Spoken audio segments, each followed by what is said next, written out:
What is up, everyone, and welcome back to 90 in Ontario, your one-stop spot to get all the latest news, breakdowns, and interviews for League 1 Ontario from the Premier Division all the way to U20 leagues. Week 13 has just wrapped up, and we are also gearing up for the Women's League Cup finals, so now let's send it over to our social media team for the finals preview and last week's breakdown.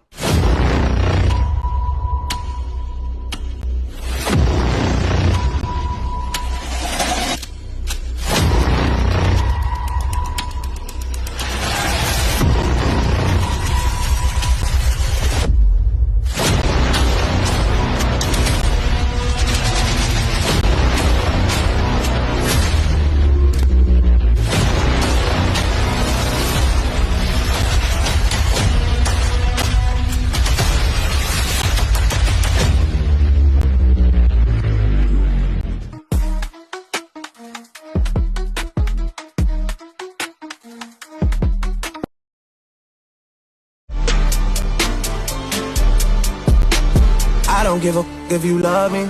I don't give a f if you like me. Asking me how did it feel? Can't say it didn't surprise me. Last time I looked to my right, you was standing beside me. How can some people I love hang around who try me? Let's go. What did I miss? What did I miss? What did I miss? What did I miss? Let's go. Let's go. I'm whipping around. The North Toronto Nitrous just can't catch a break, man. After 24 games, Week 15 has come and gone. And with it comes another swap in divisional leaders taking place in the Premiership. Here's the League 1 laydown in 3 minutes or less. Let's go. So, I was not expecting at all every team in the top flight to be in action twice this week. Their poor legs. But we did have double downs across the board. So let's focus on 5 of said teams. The Burlington Bayhawks' results after their 2-0 showdown with Oakville were mostly to be expected. When they took on the Simcoe County Rovers, 2 early goals led to their ultimate defeat, despite a late one by Mosin. Their second game saw Mosin, Al-Shakman, and Shirazi net 4 total to beat FC London. This handed the Forest City their 11th loss in 2025. The North Toronto Nitros dropped both of theirs on the week, facing off with Sigma and the Roma Wolves. A 3-1 loss to the former was disheartening, as the Nitros were unable to upset the 2-goal deficit. But they did stand a better chance against the shaky St. Catharines, nearly tying it in the dying minutes but coming short, leaving the score 4-3. Oakville had the honors of being the only team with a dual draw on the week.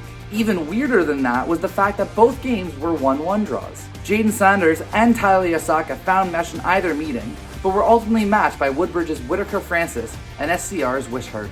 Speaking of Woodbridge, they took on their title rivals in Alliance United this past week, while Alliance then faced off with Vaughan FC later. In the end, the boys in orange did lose both bouts. Woodbridge edged out the visiting Alliance in the 88th thanks to Bocci, while Vaughan easily took them down 3-0. And finally, our League 1 laydown spotlight now turns the beam to Scrosopi FC. Surprisingly, it took Scrosopi 72 minutes to cement their victory over Sigma, courtesy of former Forge FC man Orlandes Benitez Hernandez, though they were denied all 3 points by the Azuri, drawing Vaughan at 0. The championship saw its fair share of upsets in Week 15, as the Cyclones, Borough, and Unionville jockeyed for those top spots and the promotional seeds. Starting with the top-seeded Sudbury, they doubled down this week, but only walked away with a measly 3 of 6 points. In the harder of the 2 meetings, they routed the York Academy 2-0, but then were blanked by Windsor City by 3. Second place Borough FC did marginally better, getting 4 of a possible 6 points. They drew Whitby 1-1 thanks to a late goal by the visitors Kalen Andu. Man, Andor was a good TV show.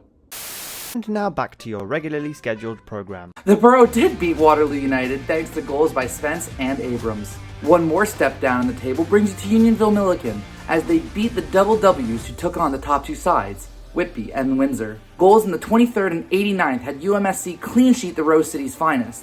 And then a few days later, Akpabio netted a brace to lead his team 3-1 over Whitby. The York Academy also played in one more on the week, gracing themselves with another 3 points in a 2-1 victory over Pickering FC. Guelph United only made it out of Week 15 with a single point, dropping 3 to Pickering and then going goal for goal with the North Mississauga Panthers.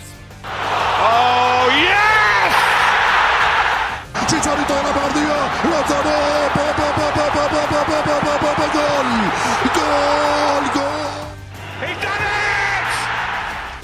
That's astonishing. It's absolutely world class. Masters FA picked up 3 points over a 9-man Waterloo on Tuesday, with Ribeiro, Foster, and Miranda all finding mesh. And now wrapping up the championship, the North Mississauga Panthers easily took down Hamilton United 5-1, with Kurzanowski scoring 2, alongside 3 other teammates. And now to League 2 Ontario with Rush Canada Academy and Cambridge United. Railway City's match kinda got postponed. Rush beats Grossopi's L2 side with an added time zinger after the second half. Despite numerous chances through the 90, it took Oliver Barata to send one home in the 90th +3. And finally for Week 15, Cambridge shut out FC London L2 4-0 with Elisi, Antolic, and Chiavaro twice playing the heroes.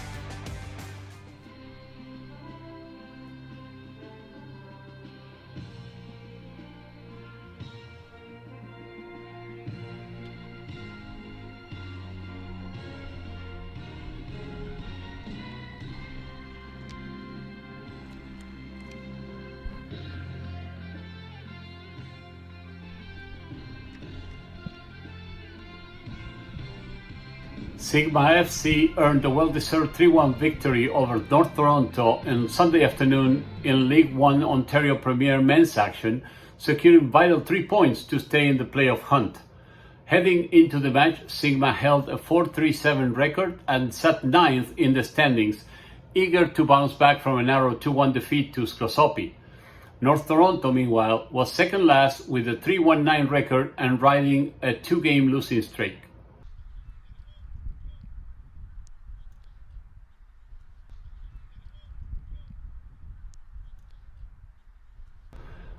Despite North Toronto creating most of the early chances, it was Sigma who actually struck first in the 16th minute.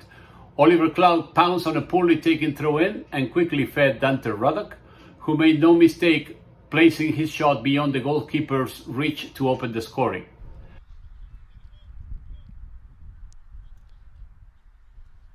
Just before the halftime whistle, Sigma doubled their lead.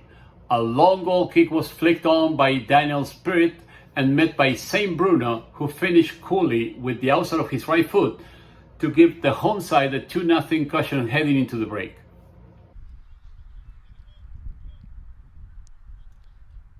The second half was a balanced affair, with both teams battling for midfield control. North Toronto found a lifeline in the 79th minute after substitute Soufiane Frash was brought down in the box. Bilal Abu Reslan's penalty was initially saved by Emmanuel Marmolejo in spectacular fashion, but the rebound fell kindly for Reslan, who converted at the second time of asking.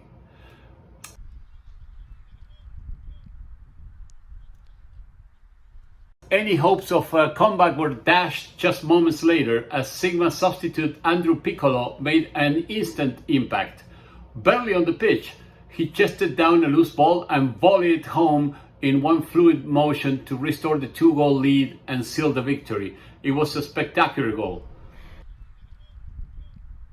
North Toronto finally had an opportunity deep into stoppage time from a corner kick, but a poor clearance and the subsequent misfire saw their last chance sail wide. Sigma will look to build on this win when they face league leaders Woodbridge Strikers on July 19th.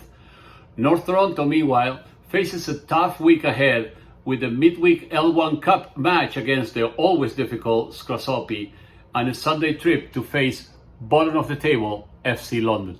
The League 1 Ontario women's teams all had another exciting and dramatic week as we look towards the last stretch of the season. Let's get into it with another exciting recap. Starting things off in the Premier Division, it was a double week for many of the teams. Alliance United picked up a point in a draw with North Mississauga FC and another point with a draw with FC London to move them now 3 points clear of FC London for last spot in the division. Speaking of FC London, in addition to the tie, they dropped another close one to Guelph United 2-1. They badly need some points if they want to avoid relegation. It was a rough week for the Vaughan Azzurri as North Toronto destroyed them 5-0 and they lost to Guelph United 4-2. In addition to the win over Vaughan, Missouri, North Toronto dominating North Mississauga to win 4-0 and have a perfect week to keep them at the top of the standings. NDC Ontario and Simcoe County Rovers FC took on each other in a huge match with first place implications on the line after Alicia Hennessy thought she scored the winner for NDC Ontario in the 87th minute. Brianna Caldwell netted a last-minute equalizer to send both teams home with a point.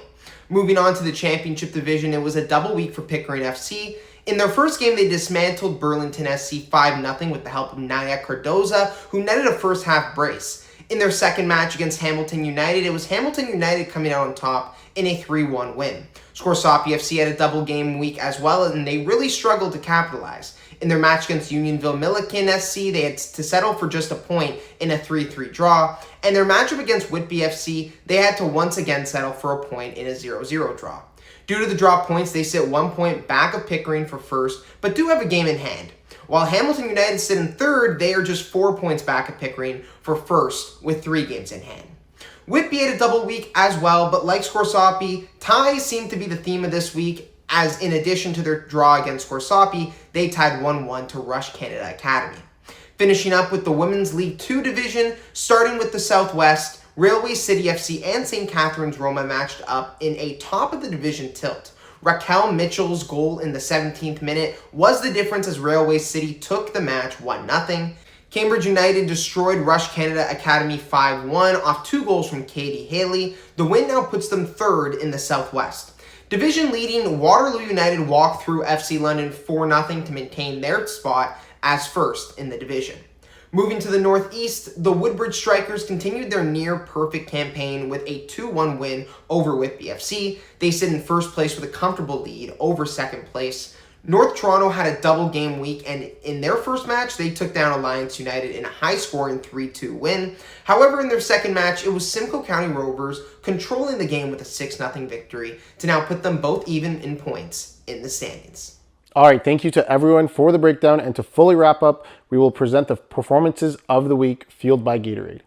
And starting us off, the women's performance of the week goes to Olivia Brown from Guelph United, where she scored the game winner against FC London and then followed that up with a hat-trick against Vaughan, Missouri, helping her team secure all 6 points, which saw Guelph climb a couple spots in the table. The 4-goal flurry from the past weekend puts Olivia on 17 goals in 15 games and sees her sit top for all goal scorers, being ahead of second top scorer in Ali Rao, who has 14. Switching over to the men's side, we see a defender taking home the performance of the week in Jalen Watson of Oakville SC. Jalen played in 2 games as well, grinding out 1-1 results against top clubs in the Premier Division, with the first being against first place Woodbridge Strikers at home, and then going on the road against reigning champ Simcoe County. The results keep Oakville in the middle of the pack and away from the relegation battle, so Jalen's performances over the past week allows his team to keep looking ahead of the table instead of back. Congrats to both players, and we hope you keep leading your teams to strong results for the rest of the season. Now, before moving on, if you're enjoying the video so far, leave a like down below. Consider subscribing to the channel if you love it, and hit the bell to get notified of when your favorite team's games get uploaded. And if you want to stay up to date with when your team plays along with the rest of the league's teams and standings, download the League1 Canada app, available for all devices. So last week, we took a break from the U20 Feature player segment, but we are bringing it back and stronger than ever with our very own Alex Balta sitting down with Vaughan, Missouri's Chimere Omeze. Have a listen. Welcome to this week's U20 Player Feature. Today we're excited to be joined by Chimere Omeze of Vaughan, Missouri Soccer Club, our standout U20 Player of the Week. Chimere has been a regular for Vaughan all season in the Premier Division after moving from TFC Academy, where he played in 2024. Welcome. Thank you.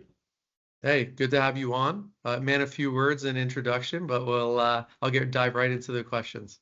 So your role shifts between, a lot of times from what I've seen, I know sometimes you play fullback, but you are a lot of times a wide center back in attack, and sometimes you move centrally in a back 4 defensively. So from a back 3 as a wide in possession to a central defending center back in the back 4. Talk about those dynamics and how you like working within that system. Yeah, I think in terms of defending wise, it doesn't change. Just make sure I'm really good when we want defending and making sure that I'm always talking to my back line, so no one's kind of out of place, and they're not getting easy splits through the middle because that's where a lot of goals come from is through the middle and going through on goals. So I think communication is really key in the back line of three. But when I'm in a four, playing fullback, I like pushing up more because I have more freedom to do that. So in terms of attacking wise, it might be different. If we're in a four, if we're in a three, it's more defensively, obviously, and just kind of communicating my back line more often than I'd be in a fullback position. So what your preference would be to what if you had the choice to be a fullback high up or is like a wide center back, where you, for example, played most recently? I think most games I would probably prefer a fullback, but kind of depends on how the game's going and where I'm gonna impact the game mostly. So, but most games I'd rather be playing up, going up, more forward of the field. So, yeah. Okay, so having more impact in that final third. So, which brings me to my next question. You're known for being a tough tackler, like defensively. I think you're so solid. Very hard to beat 1v1. Great pace. You're brave. I've seen you make some great brave tackles. Putting your body on the line. Going forward, you also are good at completing passes. You have a very high pass completion rate now. In that wide center back role where you've played sometimes, do you see opportunities to add more, breaking line passes or, just carrying the ball more forward into space? Yeah, of course. I think that's one thing I got to work on more is being brave to find those split passes into my midfielders. I think that's one thing that'll make my game even more better. So I think just even at my school right now, I'm kind of knowing when to do that, knowing when not to do that, and just having the timing right, which is important too. So just kind of practicing and more in games and just trying the more unique stuff out. So that way when I make it to the bigger level, it's makes it easier for my game. Yeah, and I think you touched on it a little bit without saying it, is confidence, right? Having that belief in yourself to, as you get more experience, you're like, I can do this. I'm going to be more brave in certain situations. But I think you got loads of ability to keep moving forward and progressing your game that way. So you're now, playing in Vaughan system, which is known for its depth and strong training culture. How has that environment helped you compared to your previous, environments where you've come from, TFC or from school and so forth? Yeah, I think Vaughan is they have a lot of good players, so I have a lot of very skilled and talented players around me to play around. So it's I think playing ball wise, I think is very good. Knowing when to, I guess, play certain players in different positions and also playing like kind of a newer system and kind of getting used to that. But all in all, like the team in general, the trainings, it's all good. So it's definitely giving me a boost in my playing, and yeah, it's good. So you talked about change in system. Is there, okay, if you were and this is not a knock on anyone from Vaughan, more just as just you right now, what is your ideal system and what is your ideal role in that system? Well, I said system because from when I was playing in my school last year, I was playing mainly as a center back, as a right side center back. So I guess it kind of changed for me personally. While I was playing that high wing back position for the first time in a long time. So it's kind of just getting used to always being up the field, most of the game rather than being more in the back line. Even when I play fullback, I'm mostly, playing back defensively. So it's kind of, getting used to always, finding runs in behind and just kind of creating chances with crosses or passes through balls and stuff like that. Okay, fair. So the system so much isn't as big of a factor, it's more, your role within the back line, whether you're true center back or, like you said, fullback moving forward. Okay. Yeah. So, just continuing on that environment at Vaughan, it's such a large and competitive squad. How do you stay sharp, stand out in training and ensure you're included in the match day selections? I think it just all comes down to, me like doing myself, playing the way I play. I trust myself to, defensively all the time, so I have no worry about that. And I can use a lot of my physical abilities to, take advantage of on the attacking wise, especially defending wise too. So I think I have that edge over a lot of people, kind of using my speed and my strength to, you know, even when I'm going forward, just like keeping players off me and just using everything that I can to go forward and back. So I think I'm really that in that sense of the game I have a lot of advantage of. So that's probably one thing, just literally just playing myself So in that thing. when you're at training though, like, because generally they have really large training environments, right? Like numbers wise, you guys got a lot of guys. So is, is it sometimes you feel like you can get lost in the numbers, or is it one of those things you go, no, I'm always gonna, I always make sure every training, like I'm one of the most noticeable players on the park. Yeah, I think in training, mainly how our training works most of the time is we still train with like if the League 1 is training with the League 2 team at the same time, we still kind of train with the League 1 team on our own. And usually the League 1 trainings is a lot of kind of a lot of game scenario situations. So it's more noticeable when you're playing, playing good, whatever. So I think yeah, it's not really hard to not get noticed if you're playing well. It's people can tell if you're a bad training or good training. So Well, yeah, yeah, you got almost 90 minutes every game, so definitely yeah. showing it.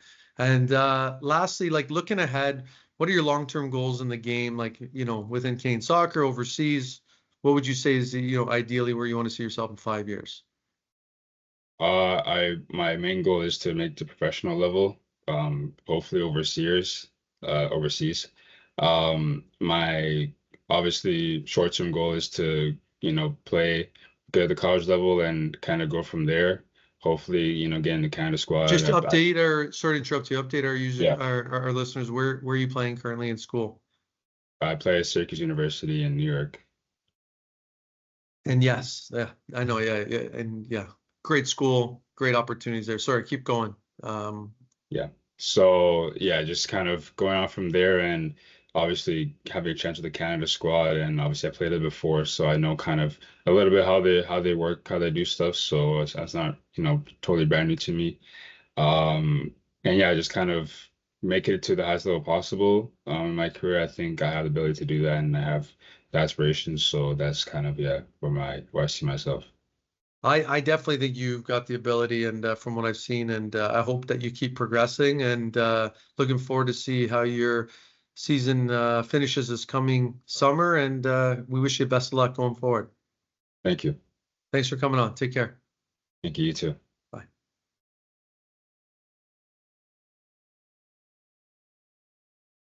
All right, thank you to both. We wish nothing but the best for Chimere and continuing his career through League 1 Ontario.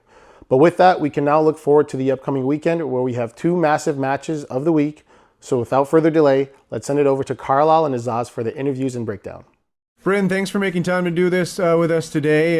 For Hamilton right now this season, if you're looking at the top of the table in the championship division, it's pretty close.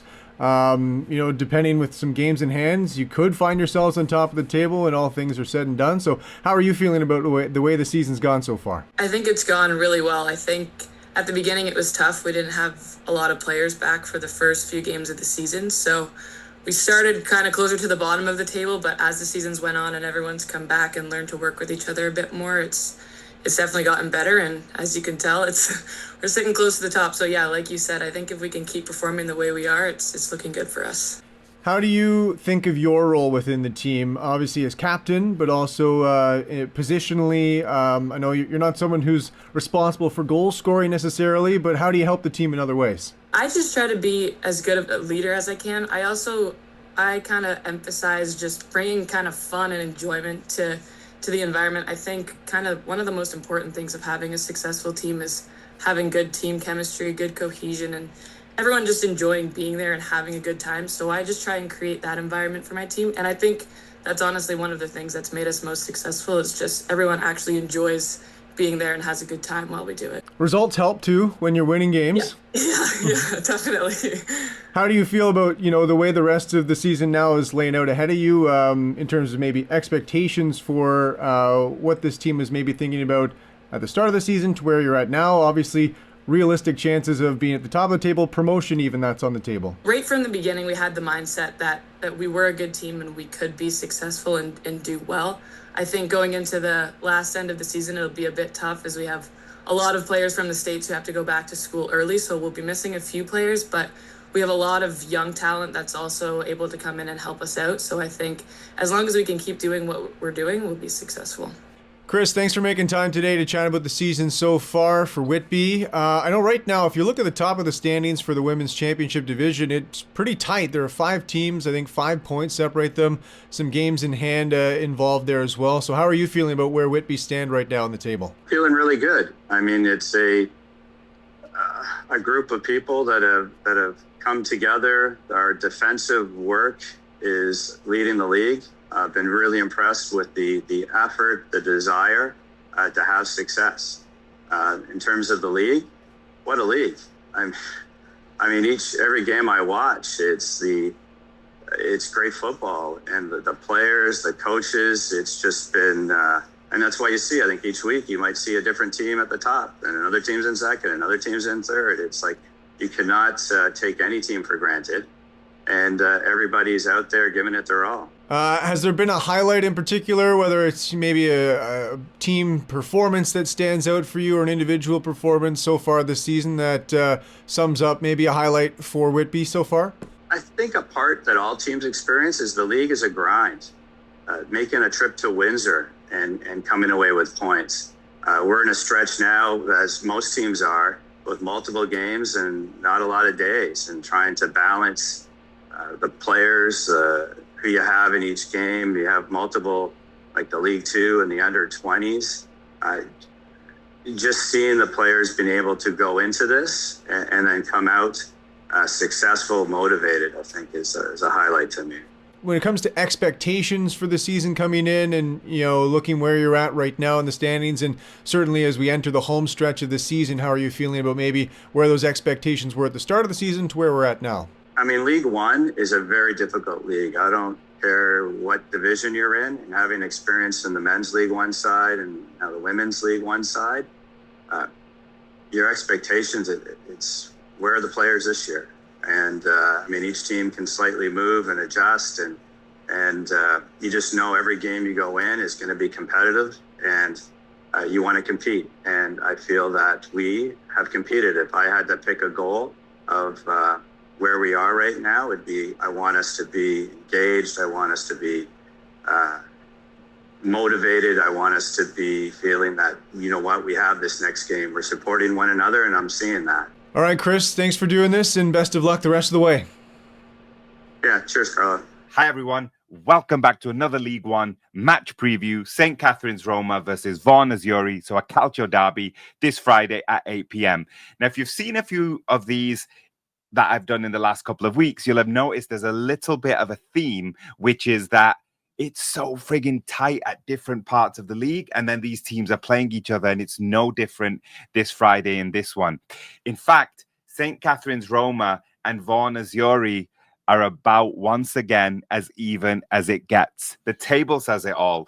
They're both sitting on 19 points. They've both got 5 wins, 4 draws, and 4 losses. So exactly the same record this deep into the league. And it's the same games played as well, obviously. But then also, they both are looking up and just thinking, what is it possible if we put a run together right now?